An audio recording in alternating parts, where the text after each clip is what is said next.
the Domain and Range by Professor Charles Dorner.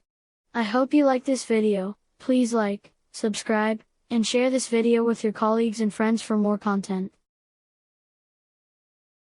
The steps involved in mathematical calculations are analogous to those required by a soda vending machine. After you have deposited a certain amount of money, you will have access to a selection of different drinks from which to choose.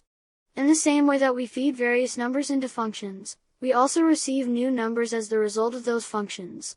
The domain and the range of a function are the two most important features that it possesses. You can pay for a beverage with either quarters or dollars and $1 bills.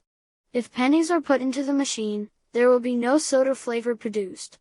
As a direct consequence of this, the domain illustrates the available inputs, which are bills of $1 and quarters.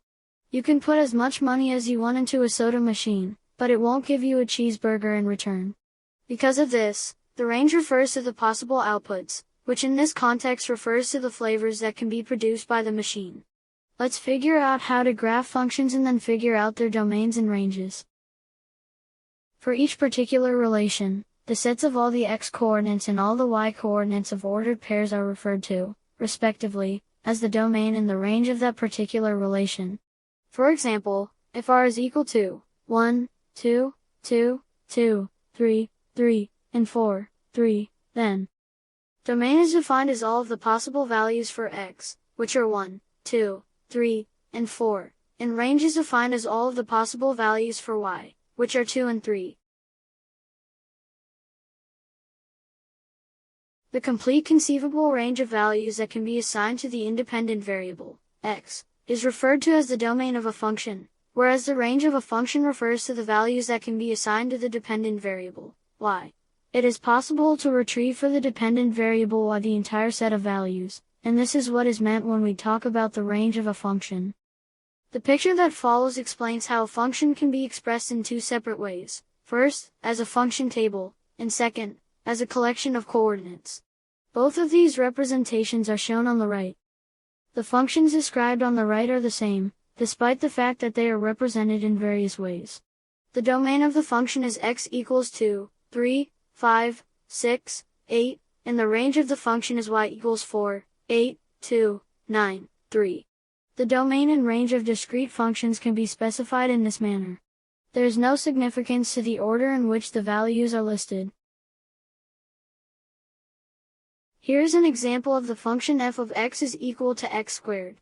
The function f of x equals x squared has a domain of all real numbers in a range that is greater than or equal to 0. For f of x equals x squared, the domain in interval notation is d:(-) infinity and infinity in parentheses. D is another way of saying that you are referring to the domain, and the negative infinity, infinity in brackets signifies that you are talking about the domain as all real numbers. R signifies that you are discussing the range.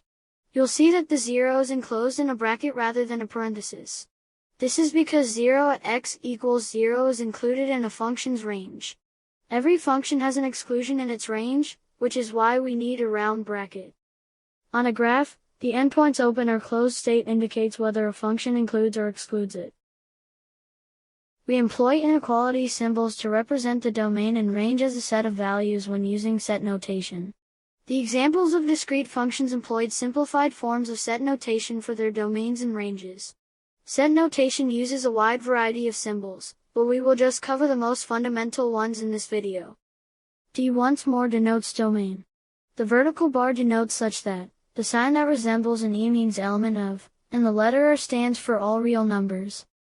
All things considered, the phrase the domain is the set of all x such that x is an element of all real numbers can be understood. R stands for range.